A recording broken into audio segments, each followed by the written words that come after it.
बिना बुलावे के मायके जाना रिश्तों की नींव हिला सकता है। अपने पति की इज्जत तुम्हारी अपनी पहचान है। सोचो, समझो, फिर कोई कदम उठाओ। बेटियों से एक बात कहना चाहता हूँ, जिंदगी में कहीं भी जाओ, किसी भी मोड़ पर जाओ, बिना बुलावे के भी चले जाओ, लेकिन मायके मत जाना जब तक बुलावा ना आए। हाँ, मायका वो जगह है जहाँ तुम्हारी रग रग से लोग वाकिफ हैं, लेकिन याद रखना, सम्मान वहाँ भी बुलावे से जुड़ा होता है।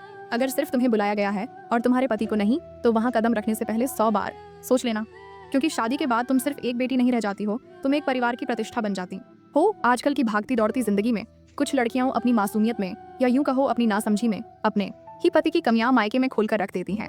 हंसी में, बातों बातों में, गुस्से में या फिर दुख में पति के राज, उसके दोष, उसके संघर्ष, सब कुछ मायके वालों के सामने बिखेर देती हैं। पर क्या जानती हो तुम, जब यह बातें सुनने वाले वही अपने लोग फिर उन कमियों को पकड़कर तुम्हें ताने मारते हैं, तो दिल के भीतर कुछ टूट जाता है, बहुत टूट जाता है। वो मायके वाले जिनके सामने तुमने अपने पति की शिकायतें बिखेरी थी, वही लोग एक दिन कहेंगे, भाई तुम्ही ने तो बताया था ना तुम्हारा पति ऐसा है वैसा है। सोचो जरा उस वक्त तुम्हें कैसा लगेगा। अपना ही घर, अपने ही लोग, और उनकी बातों से उठती चुभन जो दिल को अंदर तक छलनी कर देती है। इसलिए कहा जाता है, पति की इज्जत तुम्हारे अपने हाथ में होती है। उसकी अच्छाइयों को बढ़ाओ, उसके दोषों पर पर्दा डालो।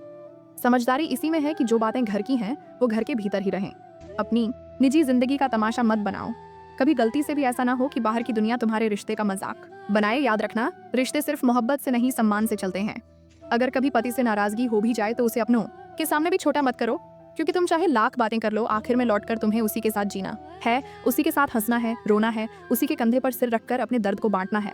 अगर तुमने ही उसे तोड़ दिया तो फिर कोई सहारा नहीं रहेगा। मायका न ससुराल, बस एक खालीपन रह जाएगा जिसमें सिर्फ पछतावा होगा। इसीलिए जब भी कुछ कहो, सोच समझ कर कहो। जहाँ जाओ सम्मान से जाओ, जहाँ रहो सम्मान से रहो, क्योंकि एक औरत की समझदारी उसकी जुबान और उसके निर्णय में छुपी होती है। कभी किसी की बातों में आकर अपनी प्यारी सी दुनिया को खुद से मत तोड़ो, क्योंकि रिश्तों को बनाने में बरसों लगते हैं, पर तोड़ने में एक लम्हा भी काफी होता है। याद रखो, पति का सम्मान तुम्हारी अपनी इज्जत है। उसे जितना ऊंचा करोगी तुम खुद उतनी ऊंचाई पाओगी। तो बस अपनी बातें, अपने गम, अपने जज्बात उस इंसान के साथ बांटो जिसके साथ तुम्हें जिंदगी गुजारनी है। बाकी दुनिया के लिए बस मुस्कुराओ, चुप रहो और अपने रिश्ते को अपनी ताकत बनाओ, अपनी कमजोरी नहीं, क्योंकि असली समझदार वही होती है जो अपने रिश्ते को दुनिया की नजरों से बचाकर अपने दिल की दौलत बनाती है। रिश्तों की बुनियाद इज्जत और समझदारी से मजबूत होती है। अगर यह बात आपके दिल को छू गई हो तो वीडियो को लाइक करें, शेयर करें और हमारे चैनल रवि मामा से जुड़िए, जहां हर कहानी आपको जीवन की सच्चाई से मिलवाती है। मिलते हैं अगली कहानी में। धन्यवाद।